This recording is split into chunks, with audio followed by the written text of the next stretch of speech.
l'écartant. Savourer le fruit du travail d'autrui, tout en l'écartant. Et là, je parle, c'est dans tous les domaines de la vie. Tout. Cette montagne n'est pas à prendre. Savourer le fruit du travail d'autrui tout en l'écartant. D'abord, pourquoi toi tu es focalisé sur le fruit d'autrui? Toi-même aussi sème, non?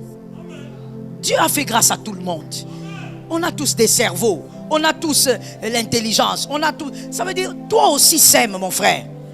Pourquoi tes yeux sur le fruit d'autrui? C'est-à-dire sur les résultats d'autrui. Et tu veux en profiter sans que lui-même, l'architecte de la chose, n'en profite. Cette montagne-là n'est pas à prendre. Chacun doit profiter de son fruit. Est-ce que quelqu'un m'entend bien? Ne sois pas à l'aise. Et souvent, je vais vous dire ça. Souvent, ce sont les gens qui aiment la gratuité qui font ça. Oui. Les gens qui aiment les choses qu'on dit chez nous au fêlé. Il y a des amoureux des choses au fêlé. Ces amoureux-là sont là. Ils aiment les choses au fêlé. Lui, même l'eau, il veut que ça soit au fêlé.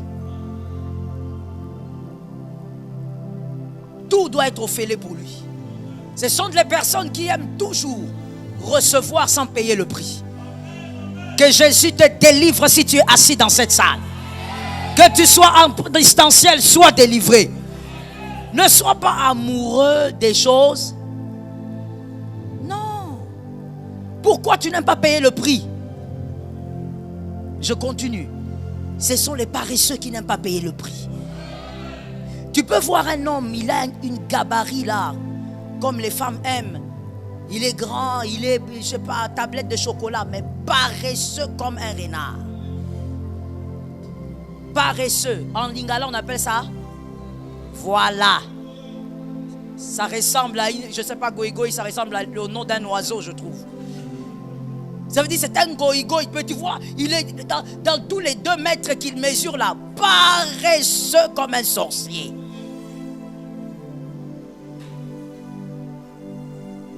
Ça veut dire que les paresseux n'aiment pas payer le prix. Non. Et comme il est paresseux, il se focalise sur le fruit d'autrui. Ah, il a acheté une voiture. Ah, mon frère, moi, aujourd'hui, si je vais en ville, tu peux m'amener. Toi, on t'amène toujours. Toi, on t'amène toujours. Quand est-ce que toi, tu vas amener quelqu'un, même un bébé? La paresse. Tu aimes les choses gratuites. On a les livres là-bas qu'on vend, qui bénissent. Non, toi, quand on finit le culte, tu passes. Tu n'as pas le temps. Quand on te dit, mais le livre, il y a fait. Tu attends le moment, c'est triste. Ce sont ces gens-là qui aiment bouffer les fruits d'autrui. Les autres sèment, travaillent, souffrent. Les autres accomplissent l'écriture de Genèse 3. Mais toi, tu es là pour bouffer. Lorsqu'il y a cotisation pour un mariage, tu ne donnes jamais. On organise des cotisations dans l'église. Voilà, il y a le mariage de notre soeur quand même. Cotisons. Toi, tu ne donnes jamais. Quand on te pose la question, tu n'as jamais rien. Mais tu manges tous les jours. Et c'est toi qui manges le plus même dans votre maison. La plus grande part, c'est ce que tu réclames. Et ce qui est étonnant, c'est que tu es toujours le premier dans les mariages d'autrui. Qu'est-ce que tu viens chercher? La nourriture. Mais tu n'aimes pas les cotisations. C'est quelqu'un, en fait, c'est un profil de paresse. Toujours en train de reporter les choses à demain. Non, on a répétition aujourd'hui. Non. Comme on a répétition aujourd'hui, moi j'ai mal au pancréas. On ne peut pas répéter demain. Toujours dans la procrastination. Vous savez, les hommes qui aiment le travail n'aiment pas la procrastination. Au point où, si tu ne l'arrêtes pas, il peut même tomber malade. Parce que ce qu'il doit faire, même à minuit, il va le faire. Ça, ce sont les bosseurs. Mais tu vas voir les paresseux, les profiteurs des fruits d'autrui. Ils n'aiment pas le travail. Il sort d'ici, il se met là. Comme on est en jeûne là, il prend un gros foufou avec des légumes. Il met son pied là-bas, il mange. TikTok, il mange. Il touche le téléphone même avec l'huile. Tellement il est paresseux. Quand il finit, il appelle sa petite soeur, Niclette. Il a un maïwana. Et il précise, Yamaboko, traduction. Niclette, amène-moi l'eau pour laver les mains. Il a fini de manger. Il n'a même pas encore 30 ans. Il envoie Niclette. Il est là pour profiter des fruits d'autrui. Mon frère, écris ceci. Les mystères du fruit d'autrui. Écris ça. Si ça ne te délivre pas, je ne sais pas. Un fruit dont vous ignorez sa maturation. Un fruit dont vous ignorez sa maturation ne peut vous bénir que si on vous l'a donné librement. Un fruit dont vous ignorez sa maturation ne peut vous bénir que si on vous l'a donné librement.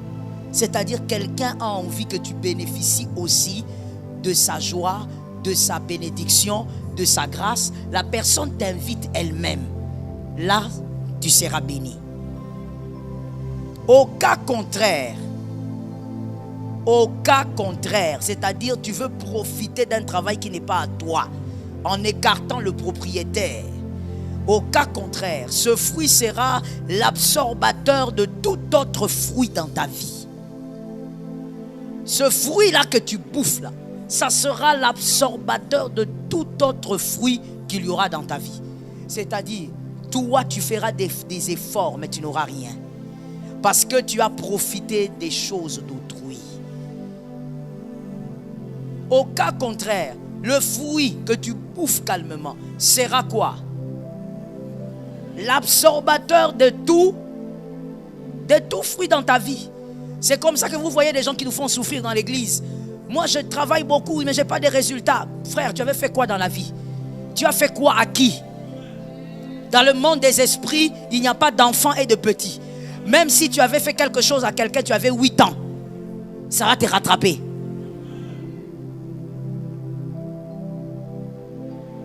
Genèse 3,19 dit quoi? Genèse 3,19. Avant de lire, écrivez ceci s'il vous plaît. Genèse 3,19, vous l'avez écrit, écrivons ceci aussi. Chaque front, le front que vous avez sur votre tête, chaque front devrait porter sa sueur et en manger ses fruits. Chaque front devrait porter sa sueur et en manger ses fruits.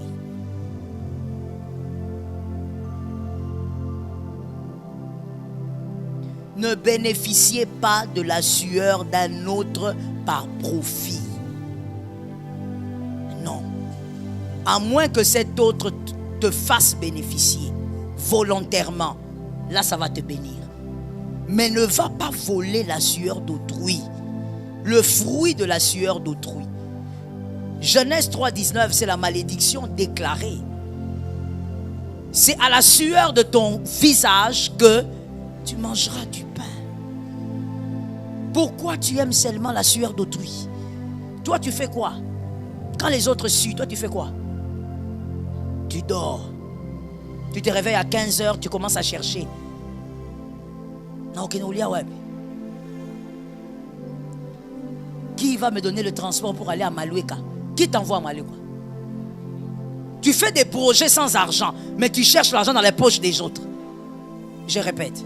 Tu fais des projets sans argent, mais tu cherches l'argent dans la poche. Si tu fais des projets, que ça corresponde à ce qu'il y a dans ta poche. Si tu veux faire des projets par la foi, alors garde la foi jusqu'à la matérialisation. Il ne faut pas nous mettre mal à l'aise. On commence à venir prier avec des stress. Les nerfs s'élèvent. Non, nous sommes trop jeunes quand même pour avoir des nerfs tendus. Pourquoi? Parce que toi, tu as beaucoup de projets avec la poche d'autrui. Toi, tu ne veux pas voir quelqu'un mettre une cravate. C'est fini. Toi, tu crois que cravate veut dire argent. D'ailleurs, comme on est là, on te connaît.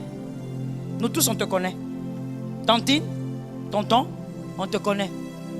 Je t'informe que nous te connaissons tous. Quand tu t'approches seulement de quelqu'un, la personne devient crispée. Après le culte, là, même le bonjour gentil, ça change. Bonjour. On te connaît.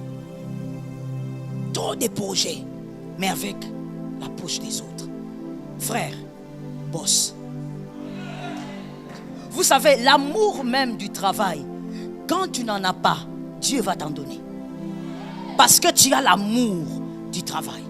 Tu n'aimes pas quémander. Tu n'aimes pas dépendre. Surtout financièrement. Tu ne veux pas ça. Dieu va te délivrer. Oh mon Dieu. Je sens qu'il y a beaucoup de gens ici. La suite, je ne dirai pas. Le fruit de l'autre, c'est le fruit de l'autre. Est-ce que quelqu'un m'entend bien? Ne sois pas un profiteur dans la vie. Assume-toi. Fais ce que Dieu te demande de faire. Fais ce que tu sais faire sauf le péché. Fais-le avec excellence. Mon frère, je te l'ai déjà dit, mais je vais te le répéter encore. Ce n'est pas la médiocrité qui amène au sommet. Que tu sois talentueux comme tu veux, mon frère, vomis même le feu. Si ce que tu as comme grâce, comme talent, comme don est médiocre, tu resteras à l'eau des barres. Lionel Messi, combien de ballons d'or? 8, frère. Tu veux voler un? Ou toi tu ne suis pas bien? Nous sommes derrière là-bas, nous suivrons ça là-bas. Regarde les problèmes de la vie. Ce sont ces ballons à lui, mais Joël est là-bas en train de regarder. Les ballons d'autres, ça n'entrera jamais dans ma maison. Ce n'est pas possible. Incroyable. Ça c'est quoi ça? Aliénation. 8 ballons d'or. Un seul homme. Ah! Maradona. Tout dépend des temps et des circonstances. Salomon avait raison. Ah, 8. Regarde la taille du gars. Les tailles économiques, souvent ils sont dans l'élévation. Regarde la taille que ces messieurs ont. Toi tu crois, souvent quand on a le débat avec mon fils, c'est terrible. Moi j'ai toujours dit à mon fils, tout dépend des temps et des circonstances. Il n'est pas forcément meilleur. Mais tu vois le talent là, il travaille ça comme un malade. Toi tu es dans la médiocrité. Tu travailles rien.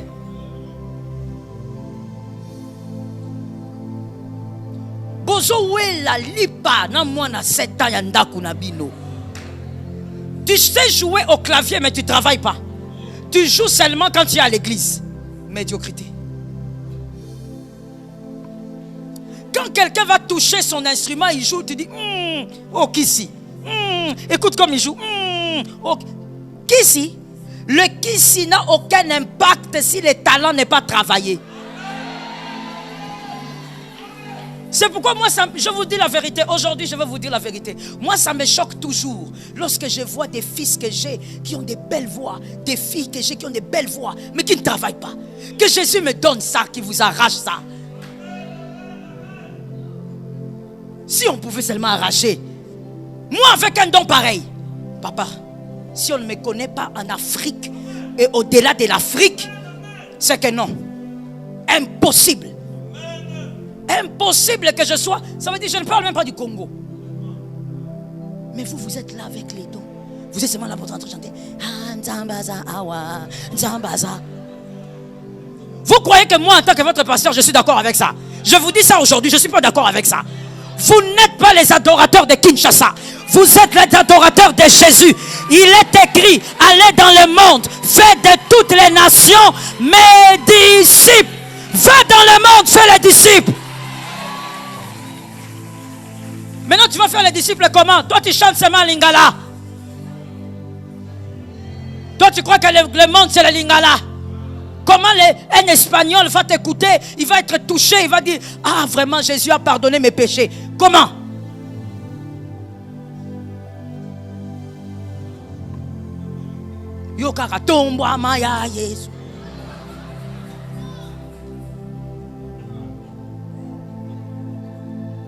Vous savez, hein, s'il y a des pays qui ont l'impact de l'évangile, c'est le Congo. C'est la vérité. Dans ce pays ici, on ne peut pas aller quelque part sans que quelqu'un ne te dise, j'ai déjà entendu parler de l'évangile. Ce pays a été impacté. Il faut que tu impactes maintenant le monde. Mais toi, avec un talent comme ça, tout ce que tu fais, c'est Tomwama. Dieu ne donne pas un talent pour que ça soit secteur. Non, aucun don, aucun talent. Comment nous on connaît Lionel Messi? Il est de mon village. Il y a même des oncles qui peuvent se fâcher pour me dire: Joël, toi tu connais Lionel Messi, mais chez moi tu ne viens pas. Mais Messi, dernièrement, moi et mon fils, on était en train de réfléchir. On dit: on va faire comment maintenant pour les voir? Si mon mari nous attrape. On était là, on réfléchissait. Ma fille même nous a regardé. Ma fille a dit: vous deux, vraiment. Je dis: laisse-nous, chacun ses choses. On médite avec mon fils. On fait comment? Bon, si on les voit, on va faire quoi? Mon fils me dit: ah maman, moi je pense que je peux m'évanouir. Je dis: toi t'évanouir comment quand on sait? Ne t'évanouis pas, hein? C'est pas Jésus quand même. Mais on est en train de réfléchir. Comment on va les voir? C'est lui qu'on parle là, un bout d'homme. Va dans sa famille, ils sont pas millionnaires. S'ils le sont aujourd'hui, c'est à cause de cet homme-là. Dieu n'a pas mis quelque chose dans sa bouche. Il a mis quelque chose dans ses pieds. Et il a travaillé ce qu'il y a dans ses pieds. Ça lui a donné des millions. Je dis à quelqu'un: travaille le fruit que Dieu t'a donné. Travaille, travaille, travaille. Bosse encore. Aime ce que Dieu t'a donné. Valorise ce que Dieu t'a donné. Refuse les choses simples. Les choses simples donnent des courtes joies. Tu vas briller pendant un temps, puis tu disparais. Parce que tu as fait les choses dans la simplicité. Laisse-moi te choquer. Lorsque, surtout toi qui es circoncis, Dieu t'a donné un talent, une grâce, quelque chose. Parce que tout le monde a quelque chose. Tel que nous sommes là, il n'y a personne qui manque quoi que ce soit. Dieu t'a donné ce qu'il faut pour que tu brilles sur terre. Quand Dieu te donne quelque chose pour briller sur terre, s'il te plaît, écoute-moi bien pour que tu ne mélanges pas ce que je veux dire. Ne brille jamais que avec la grâce. La grâce peut s'éteindre. Et la grâce généralement a un temps. Si tu n'aiguises pas le don, si ton don n'est pas assis sur la grâce, ton don n'est pas assis sur la grâce et l'effort. C'est seulement assis sur la grâce. Un jour, tu vas te retrouver avec la grâce. Et la grâce va s'éteindre. Et tu seras rempli de dons. Mais ce don ne pourra même pas te nourrir. Pour que ces dons, ce talent te bénisse et bénisse des générations. Deux choses. La grâce à gauche, l'effort. Oh, Michael Jackson, ok. Tu sais combien d'heures il travaillait? Parce que yo yebika akisi. Mais est-ce que tu sais aussi combien d'heures il travaillait? Sa voix. Yo en voix moko, tozo yebate. Mais vous travaillez. Tu sais combien d'heures lui travaillait sa voix? Il va te dire 12 heures d'affilée seul. Lui avec le micro, avec les gens qui le coachaient. Seul. Un Michael Jackson. 7 heures d'affilée. Quand on dit d'affilée, c'est d'affilée. Moi kolia, moi ko grignoter azo yemba. Yo. Je ne veux pas parler parce que sinon on va dire que non, le pasteur, quand les gens vont commencer à regarder. Le jour où le pasteur prêche, je fuis. Alors que je te dis des choses très vraies. C'est ce qui des fois crée des jalousies inutiles dans le cœur. Tu ne connais pas les sacrifices de l'autre, ne les jalouse pas. Toi, tu es en train d'acclamer ce que tu vois le jour. Mais peut-être que la nuit, quand toi tu ronfles, cette personne ne ronfle pas. Cette personne ne dort pas. Tu ne peux pas... que quelqu'un dise à un voisin que la jalousie s'arrête dans ton cœur. Vas-y. Dis à quelqu'un d'autre, sors du couloir de la jalousie, sors. Toi, tu jalouses ce que tu vois en public. Est-ce que tu sais combien d'heures cette personne dort? Toi, tu la vois seulement là, elle a mis le make-up. Or, dans le make-up là, elle a caché les cernes. Il y a des cernes de manque de sommeil qu'elle a couvert avec le fond de teint. Toi, tu ne vois pas ça. Tu dis seulement, ah, vraiment, pourquoi seulement elle? Chut.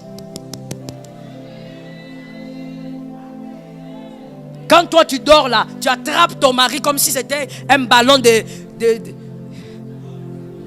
Même pas les ballons, sac de boxe. Tu l'attrapes, tu l'enroules comme les boas.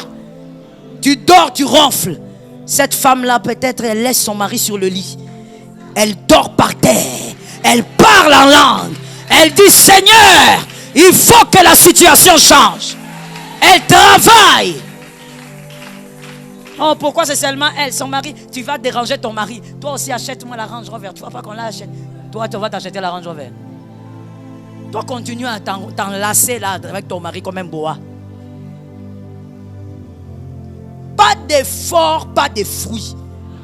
Ne profite du fruit de personne. Que Jésus te donne la victoire.